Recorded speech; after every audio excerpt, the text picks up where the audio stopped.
And we're live. G'day, guys. Welcome to the Man Talk podcast. You're here with your hosts, Graham Solomon and Wayne Sullivan.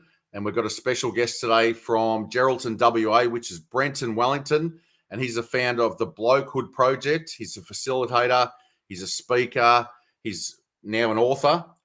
So we brought him in. He does rites of passage work with young guys out on camps. So, Brenton, welcome to the podcast. Thanks for coming on. Wayne and I spoke to you last week. We're big fans of what you're doing. Can you just start off by just introducing the audience to maybe your backstory and then how you got into this and what you're currently doing over in Geraldton, WA with the camps? Yeah, firstly, thanks for having me, gentlemen. This is a pleasure and awesome kind of to be involved in these conversations. I think they're really important as far as masculinity goes and paving the way for young men as well. I grew up in Broome, Western Australia. I was actually born in Geraldton. When I was about one, moved to Broome. Dad had a business opportunity building boats and set up a company there. So I've, really connected to culture, country, outdoor experiences as a young man. And then it wasn't until it got to that point where I was 15, 16 and getting to ask the questions of, what are you going to do for the rest of your life? What jobs are you going to do? And who are you going to become? And that was kind of really daunting time. And not only in that time of kind of trying to find purpose, trying to find myself as a young man as well. And then I remember a really clear experience for me as a young man and emotions. And I do want to start with this because I think it's a really key point that as a young man, I think I was about 13, 14, and my pop had passed away. And it was this kind of epiphany that I had as a young man of feeling like I was emotionless and didn't have emotions, because I came to that realization because there was the death in the family, and there was a lot of family members crying, and I was a young man that didn't really understand or comprehend what was going on, and probably a bit numb to it all as well. And I kind of thought I was different, and I thought I was alone in what I was feeling, and no one else was feeling like me, which kind of was a really, as a young man, to kind of label myself as emotionless and not having emotion was a pretty isolating feeling to have. So I just wanted to touch on that quickly before I go into my story, because I feel like that's something that, as men, emotions and conversations around emotions and emotional regulation is extremely pivotal, and I feel like a lot of young men can relate. And not only young men, but men alike relate to this isolated feeling of not being or not having emotions. From that point forward, I kind of was destined to kind of find out what I was going to do for the rest of my life, and teachers were saying, you're really academic, you're smart, you should go do environmental engineering. So I kind of listened to their advice. I didn't really align with environmental engineering. It was kind of, they said, go down the path of engineering of some specific avenue. But for me, really, it was just kind of like, I had no idea what I wanted to do. I was just kind of listening to what the people around me were saying to do. So I went and studied environmental engineering for 4.5 years, got my degree, worked in an office for 1 year as an environmental consultant, and I absolutely hated it in the centre of Perth. Yeah. So you weren't on purpose. No, exactly right. I was a country kid, born and bred, and I loved just being outside and being hands-on and being involved in things, people, community, anything of the sorts. So then, it's kind of ended up coming back to Geraldton, moving back to Geraldton after Perth, and went crayfishing for 3 years. But then it's kind of just been this everlasting, like, what am I going to do for the rest of my life? Like, I loved crayfishing and I loved being out in the ocean, but it's extremely hard work and just takes its toll on your body. And I was like, I don't want to do this for the rest of my life, sort of thing.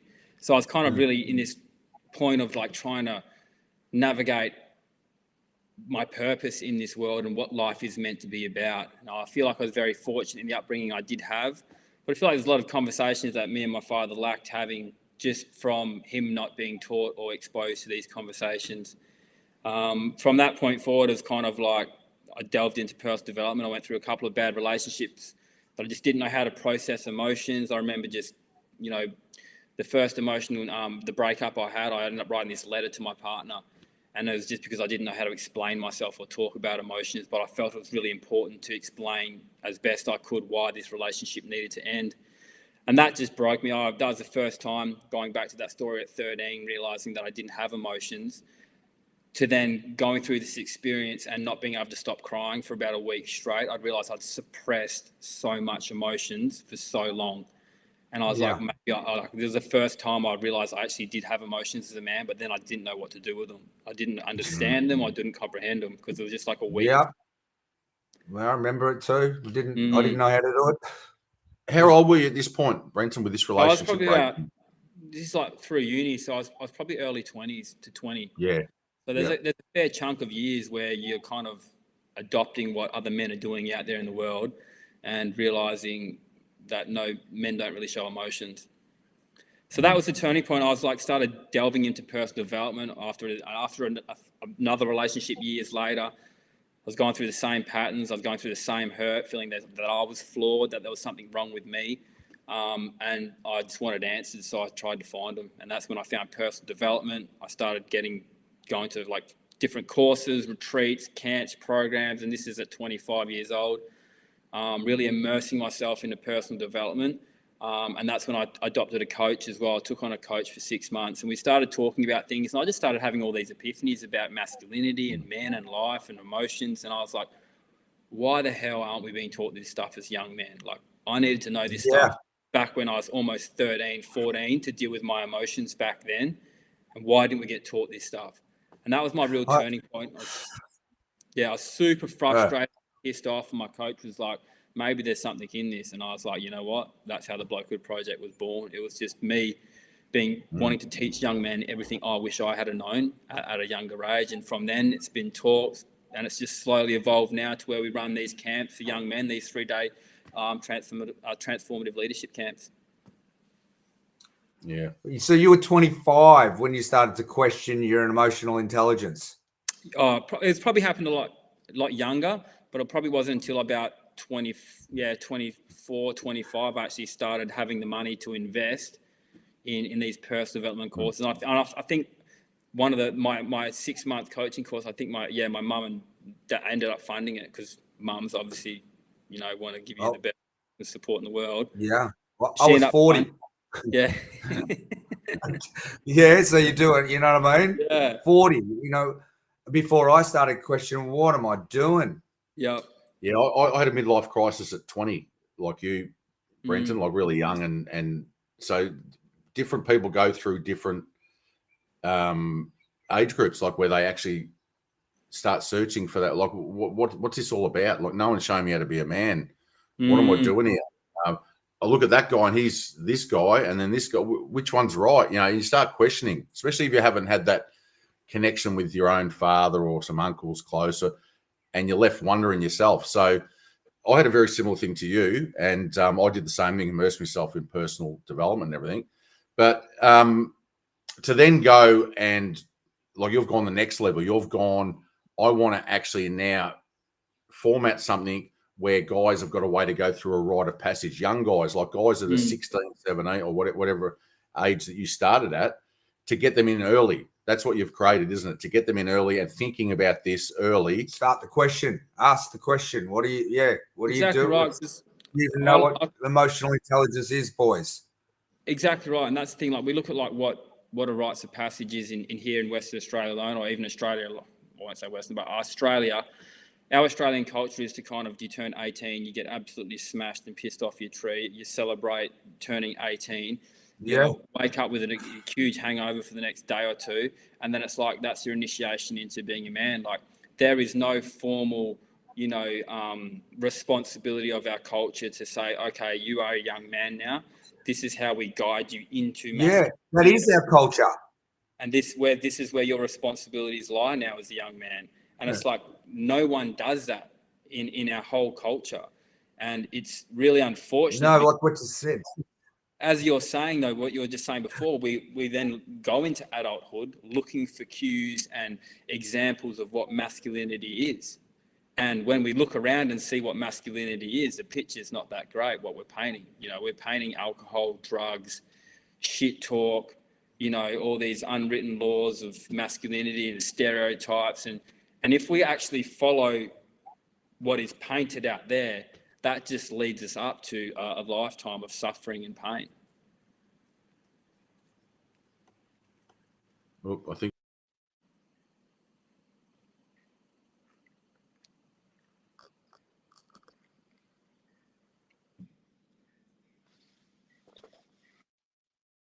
sides, Brenton. Beautiful. Hopefully, can you hear us now?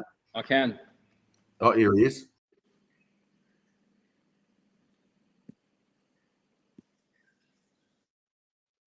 This is Telstra. Telstra. What Brenton's talking about was really relevant. Yeah, when he's talking about the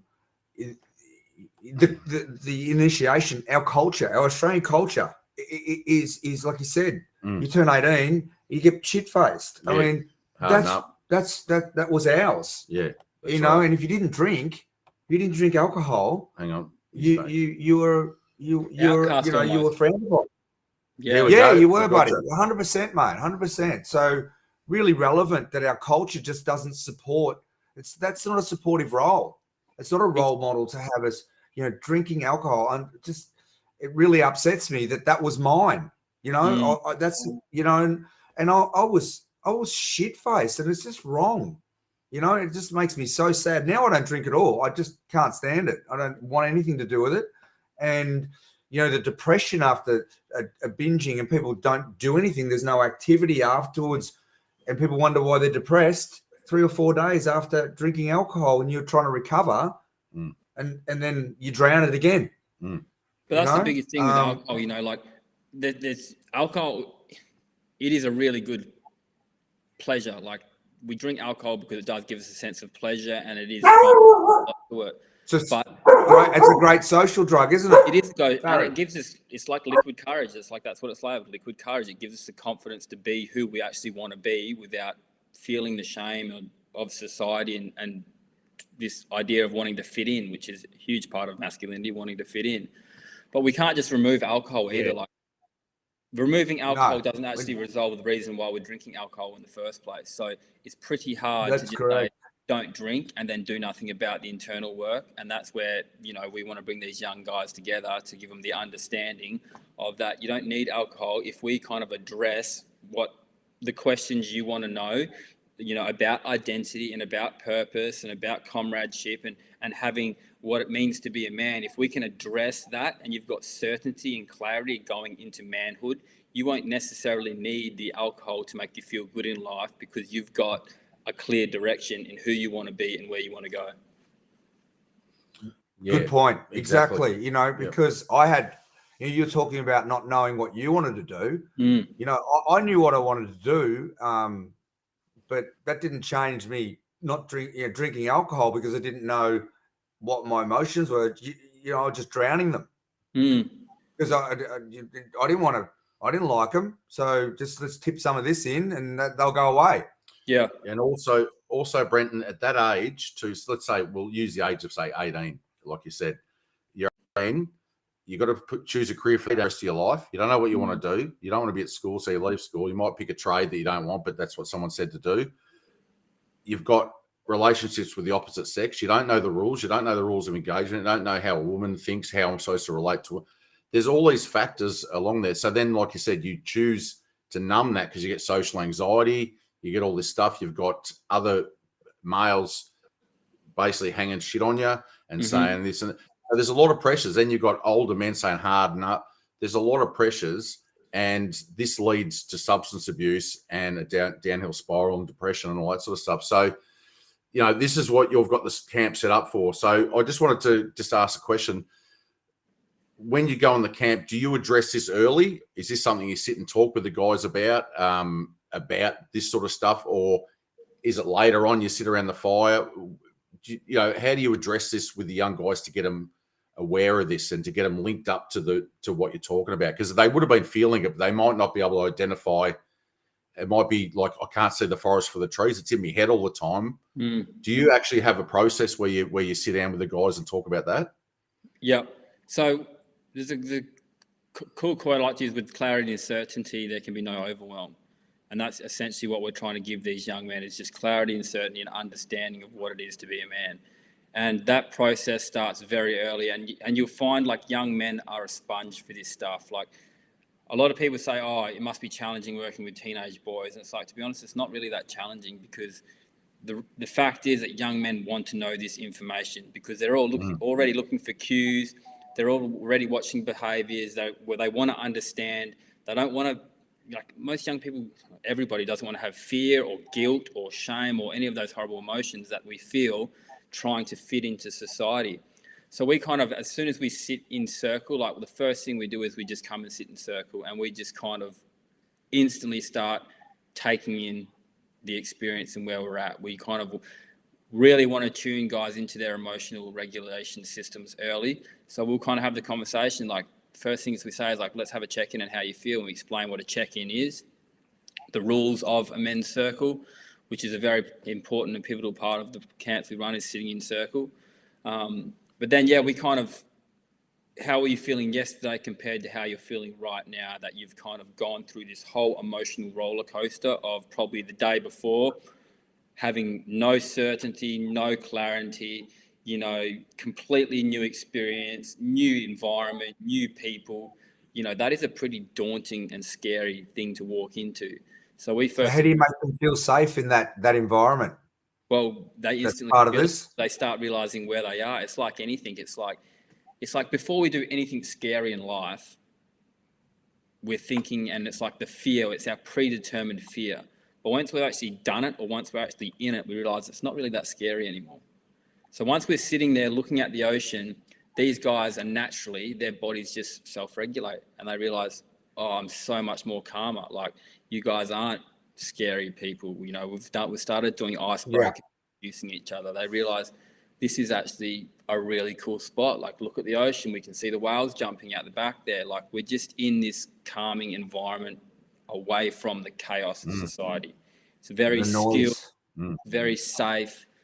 And that's the starting point, you know. And then we, as facilitators, our job is to like lead the way. Like, we want to, the stories that I share about emotions throughout the camp and feelings, like they're real stories. Like, I've got general pain and suffering through my years of experience that I'm sharing with these young men, so that they can understand that it's okay for them to share the things that are going on in their life too. Because I think so you've been vulnerable. Yeah, vulnerability is huge. It creates trust, respect. You know, like if we kind of look at things that bring men together, it's like when we can share our weaknesses or, you know, our suffering, like that instantly just brings men together really quickly. You know, we can be so like, they can relate, for experience. And even like the conversations we're having now and previously, like we're sharing these stories and we're like, no shit, I felt the same exact way.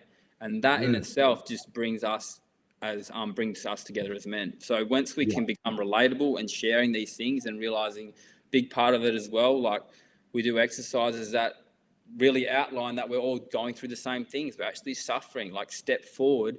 If you've experienced this in your life, step forward, and you find out that you're looking around and everyone's going through the same things you are.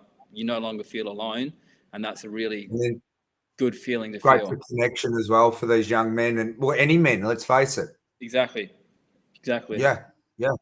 Well, that's an interesting point, Wayne. Like, if you got a group of 45 or 50-year-old men together and took them out on the same camp, it'd probably be a similar behavior, wouldn't it? Guys would be lost, going, I just don't know where I stand in this and work. And so it probably doesn't change with age. It just, the circuit, the environment changes, you know, and you know, it's age appropriate. Whereas when you're younger, it's about young girls and about finding a job. When you're older, it's about, I'm disconnected from my kids, I'm disconnected from my wife, I'm disconnected.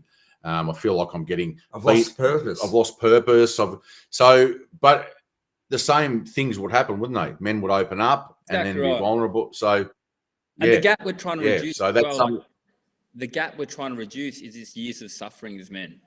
Like, that's essentially the only difference in what we're doing, is that running these camps for young men, you're kind of reducing the amount of years they've had to suffer and be in this chaos trying to figure out everything, where you deal with men that have already been trying to figure this stuff out for 10, 20, 30 plus years. There's so many years or of never suffering, do. and we all never do, withdrawing. There's so many layers of onion you have to peel back. So it's a really beautiful experience we get to have with these young men that haven't got layers and layers and layers, hardened shells, just suffering and pain. where we can actually just go directly to the conversation and speak on it instead of having to crack through this hard rock. Yeah. Yeah, I'm hearing exactly what you're saying. You know, like some of the men that I've been working in industry, you just go, yeah, no hope. Well, it's a sad thing. It's like that's the unfortunate thing is like the ones that need the ones that are hardest to love need the most love or the most work, and it's like, and that's the way I've kind of have compassion and empathy for the young men and men alike. Is just like those guys that are the hardest to love are enduring and suffering the most. Yeah, like, but they wouldn't even understand if you started talking to them about emotional intelligence. They'd just scoff at you.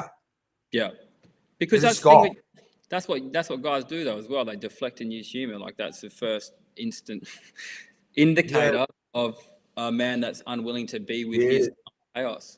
It's funny though, like, and I've shared this with Wayne. Like, I can sit around a campfire and not like I can wake up at 7 o'clock in the morning and start talking about this stuff because it's who I am. You know what I mean?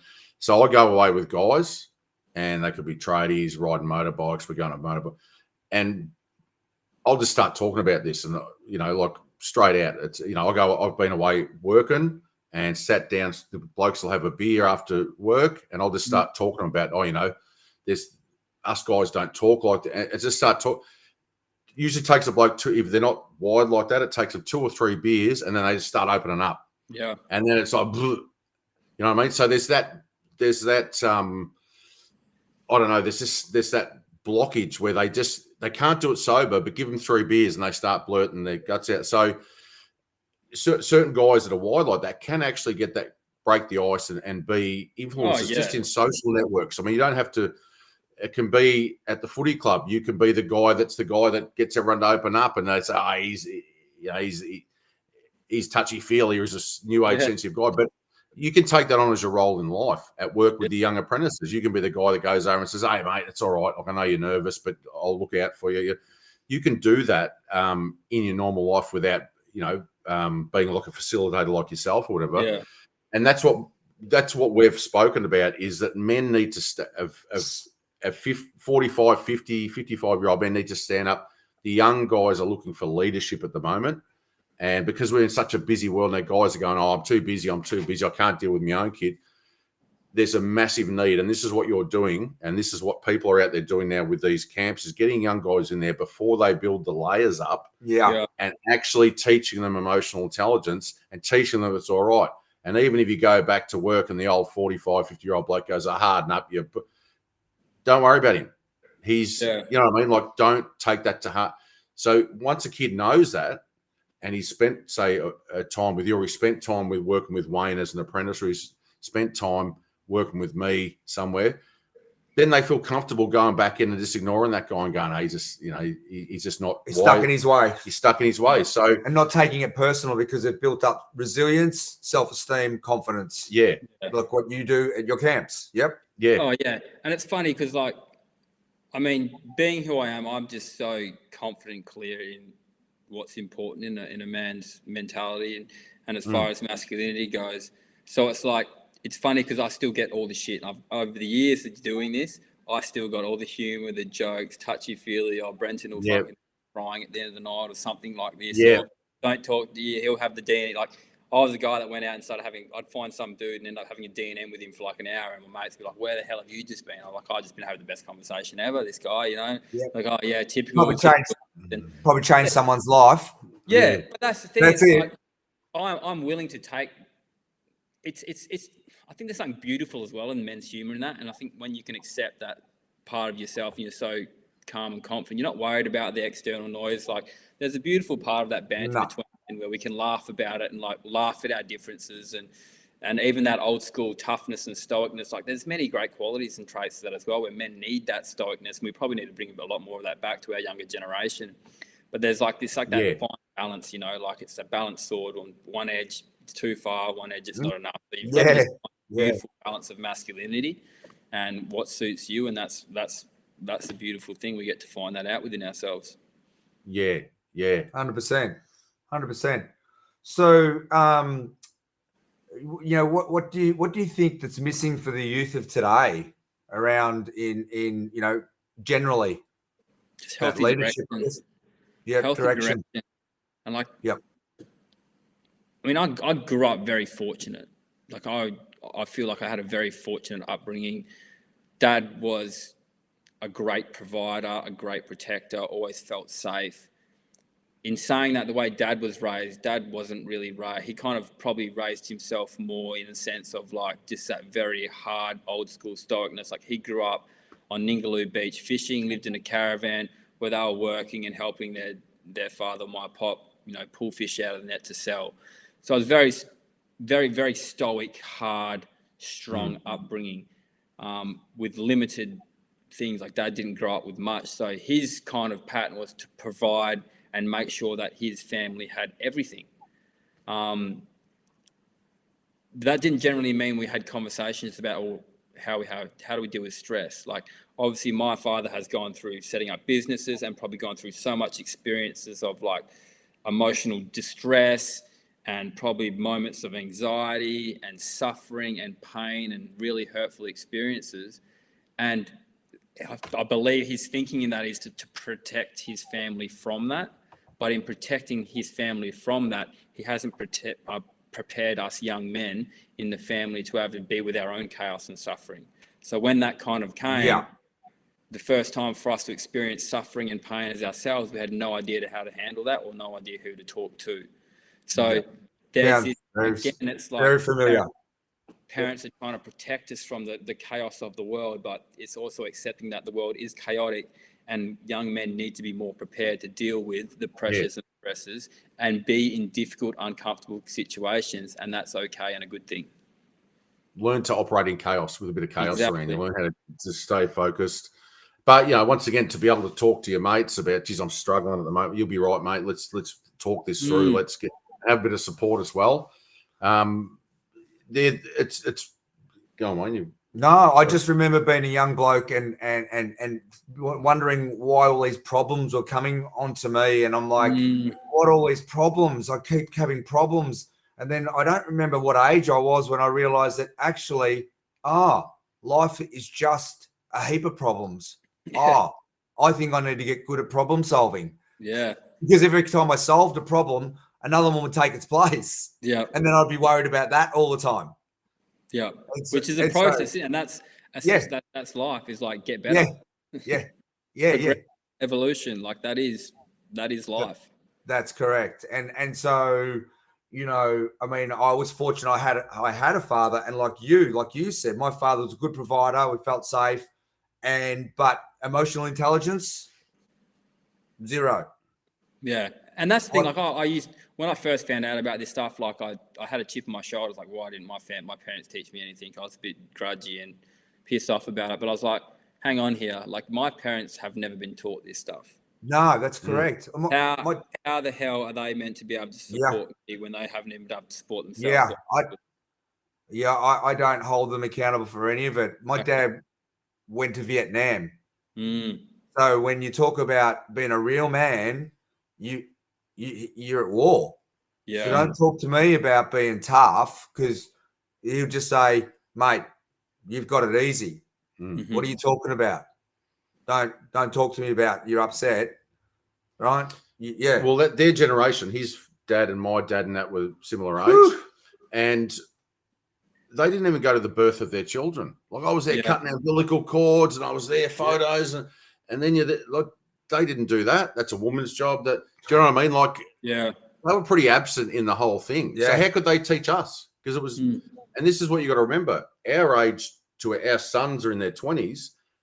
It's a whole different reality now. How can we teach them about this new reality? We don't know about it. So there's a bit of a generation gap too. So you've just got to roll your sleeves up, get in there with them, and exactly what you're doing, and teach them with what's relevant now, and teach them how to, because they're the same coping mechanisms and all that go through generations. But like you said, I think when we spoke to you last week, they were out fighting wars in the Second World War. They were pretty busy. You know, I mean, they had a bit on their plate. Now we've got a lot more affluent Western society. We've got a lot more tools at our disposal. I mean, the internet, you can research this topic yourself at home and become an expert in it, you know, if you'd spend the time. So this is the thing. We've got our parents did the best job they could do with us, but now it's our turn to step up, and it's our turn to support people like yourself to send young guys. We haven't got a proper rite of passage like Indigenous tribes and that have had over thousands of years. It's time for Australia to put it in place, and probably America need to do, you know, the Western world. We need to put these things in place and make it normal to go and learn this stuff and feel comfortable talking with other Start young the men. conversation. Start the conversation Exactly up. right. That's why that's And that kind of journey, like that transformation experience, happens multiple times over a young man's life, and we're not here to proclaim that our program, our transformative leadership camp, is going to be what turns you into a man, but it sure as hell is going to help. You know, we want to support young men's belief systems in understanding the characteristics and traits that make a good man. And when we talk about before, like taking responsibility, like that is huge. Like I thoroughly believe that when a young man can take responsibility for himself, his experiences and his life, you are well and truly on your way to being a man, because that is essentially what masculinity is. It's just being responsible for yourself and those around you and providing safety and being able to, you know, to grow essentially.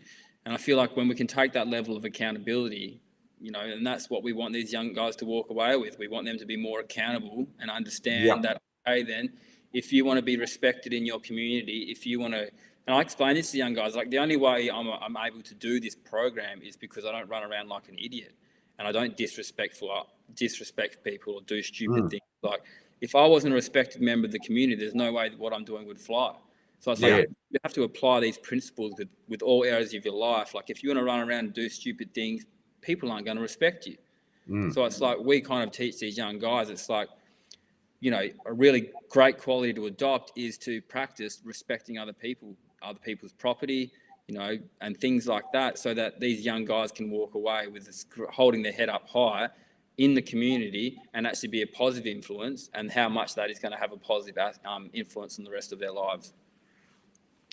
Yeah, I've got when we spoke last week, Brenton, you mentioned about like two guys got into a bit of a, you know, bit of an argy-bargy. Can you just tell us how you took them through that and how the process to get them to the other side? Because I found it really good that you don't get taught this either.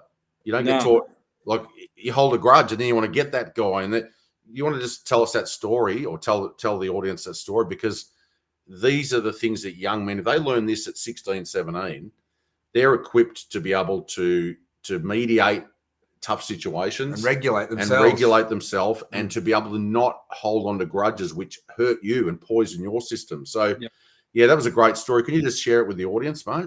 Yeah, so at camp we were like pushing these young guys physically, mentally and emotionally, like 3 days, they late nights, physical challenges, mental, emotional challenges, like they're exhausted. So we're actually half expecting them to break or do something stupid, but that's a beautiful moment where we can come in and intervene and actually guide them to react in better ways, because there's no better, you know, learning experience than when you're actually in it and you actually can go from your old belief system to actually here's a new belief system that works better. So on camp on the second day, I had young guys out there playing touch rugby, and there was a bit of a scuffle, pushing and shoving, name calling while they were playing touch rugby. We had one kid come in tears, and that was the first young guy I addressed, and I had to come and sat down with him and just got his side of the story and had a conversation. I then went and spoke to the other group of young guys that were involved in it and got their side of the story and understood it. And it's just like we kind of teach young guys on camp that we are going to feel emotions. From that feeling emotion, we're going to react in a certain way. So there's this really, really critical time between feeling an emotion and the way we behave and react that we have to be aware of, because it's in this split second where we can do something really stupid that as young men, like we could get away with. As babies and as kids, we can get away with this kind of critical zone and doing something stupid and smashing something. But as soon as you turn 18, that critical zone can end up in a king hit or something really stupid that can get you in jail, or something that could be punished by law. So you're no longer this cute, cuddly kid anymore. When you react in a bad way, you're actually a risk to society. And when you're a risk to society, you're punishable by law. So we kind of teach these young guys that if you're feeling something, a big emotion, that's okay and that's great. But sit in that for 60 to 90 seconds. Sit into that emotion and feeling and then react. We kind of tweak it like a caveman. Like, how would a caveman respond? Because we want to give these guys a visual representation that they can take away and go, remember the caveman, remember the caveman. Caveman with his big club, someone will take his meat stick away, and then the caveman just instantly reacts by smashing something. So we want young guys to go, okay, then don't act like a caveman. Take the time to think about how you're going to behave and react. And after speaking to the young guys in the altercation, we bring them around the fire that night and we address the whole thing as a learning experience for the rest of the group to see how conflict as men should be handled. And I addressed it and I said, look, you young guys that are involved, what actually happened and what are you accountable and responsible for? And we had both young guys around the campfire speak openly to the group saying, yep, I was pissed off and frustrated, I name called and I should have instigated it and I apologise for that. The other guy said, yep, I reacted poorly to you name calling me. I shouldn't have pushed you. I shouldn't have laid hands on you. That's not something acceptable. And I apologise also. We had them shake hands. They shook hands themselves. We didn't even tell them what to do. Like, naturally, we know how to behave. So these young guys shook hands, put the apology. I said, does anyone else want to speak on this? Are you guys clear? Because once we finish this conversation, it's done, it ends, and we leave it in the past. And they were happy with everything they said. So rightio, we move on. This never gets spoken about again. And then never had an issue for the rest of the camp. Yeah, nice. That's brilliant. Yeah, that's so brilliant. Accountability, respecting each other as men, acknowledging our fault. Like what we want as far as men to be able to behave and react that way. You know, we're going to stuff up. We're going to do stupid things in life. That's inevitable. But it's how we behave or how we repair those stuff ups as well that is extremely important. And what did we learn? What do we learn and not do it again? Yeah, what did we learn? And what you know, often I say to my son when he says to me and he's giving me an explanation of what happened, I said, okay, what could you have done differently to get the outcome you were looking for? So I don't give him answers. I say, what could you have done differently to get the outcome that you were looking for? Yep. And that's it. I'll leave it at that. Perfect. Yep. So it gets thinking, and like this is what we want young guys to actually think and use their prefrontal cortex, a decision. Yes. Yeah, well, their executive functioning system isn't up and running quite yet. I think mine came online at about 40. I was just going to say, what about us old guys? Us old guys need to use it too, because you get grumpy old man syndrome. That's the thing with like teenage and adolescents. Like most people don't realize that the prefrontal cortex doesn't develop till you're like 25. That's young men running around taking risk is all about learning and developing what's good and what's bad as well. So that's right. Huge, huge time frame where we're trying to figure things out. I know. Yeah, and that's why I use motorcycling, because in a safe environment they can make mistakes and not kill themselves. Yeah. You know what I mean? So, and then there's real time consequences. I say, okay, what did you learn? Yeah, and they get to be skylarky. They get to be show off a bit if they want to. They can, and we can harness all of that energy and then teach them all in one spot. So, it's a great tool if they're interested in motorcycling. Not everybody is, but when they are, and I have smaller bikes so that I can actually train and teach them on the smaller bikes. They're a lot safer. Mm-hmm. I enjoy that. It's fantastic. Awesome work. Yeah, like you said, touch football, sport, anything, any hobby, anything. Like, it's a good opportunity to get people together, especially when there are real life consequences. Like you said, touch football can get physical, and you get a heap of young guys pumped up on testosterone. It can get out of control, and there's some good learning curves there to, what could we do next time not to start an all in blue? What can we do? Because we just got fined from the league, so we need to address this. And there's some conversation. So I mean, that's a really good story. And I just wanted you to share it, because it's all of us right through, men have got a bit of testosterone, a bit of a temper, need to learn how to channel it, to channel that energy. And that's a 100%. classic case. And you're teaching those guys at a very young age. Anger. We need to put it somewhere. Yeah. And that's the thing. It's no point just telling young men they shouldn't feel it, because when you press that level of anger, like, men are going to feel anger, and anger is a really powerful, beautiful emotion to tap into if you can do it correctly. And it's like, we should be encouraging young men to feel angry and anger and know where to put it. Do something positive about it. That's essentially what fueled my passion with the Blokehood Project, is being so pissed off and frustrated that this wasn't taught to me. So I've channeled that passion and anger into purpose. And that's a beautiful kind of transition. Wayne's got a couple of questions for you. I wanted to ask you about your book. The Bloke book. Is that out? Is that been published? It's not out. So I developed that and wrote that as a guiding template for our programs. A lot of the things we do as a tool. Yeah. Like even the hats are not something that I've had many people want to buy a hat in support of the program, but these hats are only given to the young guys that come to the camp and actually partake in facilitation, because we want this certain level of secrecy and like pride, and for young men to feel proud about what they've achieved. And there's certain things that you can only receive and get by doing this camp. One being the hat. Another one, I'm unsure of the book's direction. The book was as a tool to kind of really create a structure about topics and conversations that young men need to know. And it's kind of like a compilation of everything I wish I had known as a young man. And it's just a really concise couple pages, prompted journal question to really stimulate the thought around that conversation and how it impacts you. So I believe, like, with further tweaking, it's something I will release to the public. And I feel like the book will take probably a step back from camp, and the camp will be more about just conversations, learnings, facilitations, than sitting down going through a book, because I feel like the best way to learn is through experience more than being told. And that's what we kind of want to encourage moving forward. 100%. They need to experience it. They're not really looking at sitting there reading and journaling at this stage. It's pretty hard to get 14-year-olds to start journaling, 16, whatever, or even our age. Well, to start journaling, isn't it? Oh, So it's a constant evolution, like I've run a number of camps now, and each one is completely different to the other, because it just slowly evolves, and it's just constant tweakings, and it's just a process of these things until it's fine-tuned into what it needs to be. So how many camps a year are you doing at the moment? Yep. So I'm going to be aiming to do 4 next year. This one was the first one for this year, last month. Looking now into planning for next year to have a really prominent, consistent next year.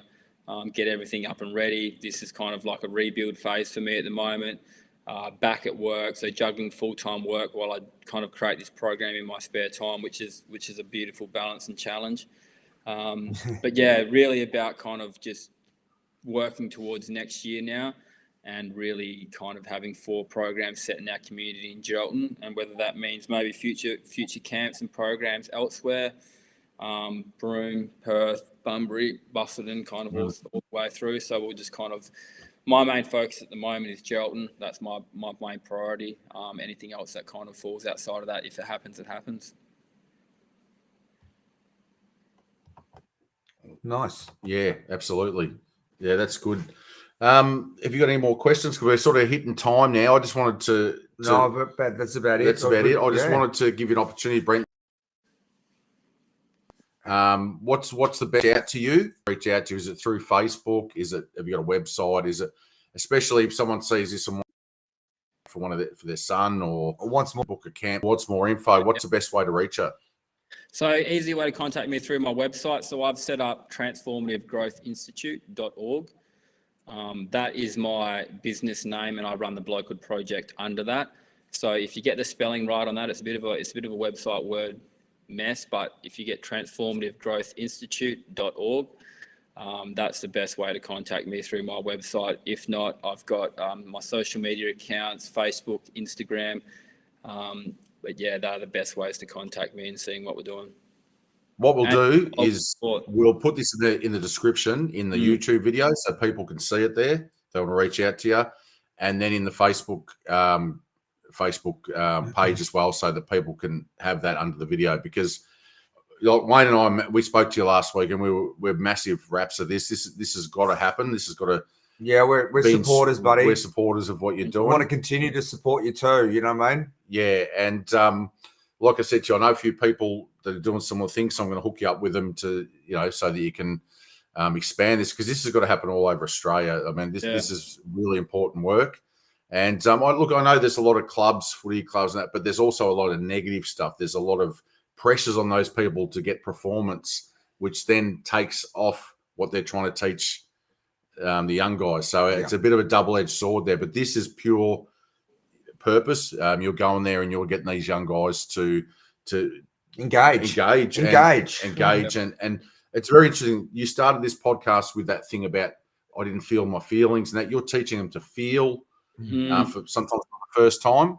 Yeah. Then you're teaching them how to deal with those feelings and process those feelings. So it's brilliant, and you're teaching them how to go into manhood with a plan, an action plan. Whereas we're all been shooting in the dark for years. So we're a massive rap.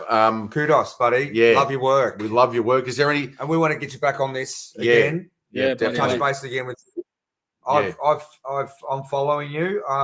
Follow me on Positive Throttle if you get a chance. Yeah, definitely. On Facebook. And we'll have to get him back on and keep checking in with each other. We'll check in with you. We'll probably check in more with you than you with us, because we're old and we want to know what you're doing. Yeah, what the young guys having a bit of fun with these days. Yeah. So we'll chuck all that stuff so people can reach out to you. But final question, parting question: if you've got any advice to any young guy going out, 16, 17, what the hell's this all about? I'm lost. What would your advice to him be? Just get the support and help. There's answers out there, and we talked about it. There's a world of information out there. It's just about that. The only challenge in that, there's so much information out there now. It's hard to find good information. It's hard to find the right information. So sorry, Brenton, I'm listening. Sorry, mate, didn't mean to interrupt.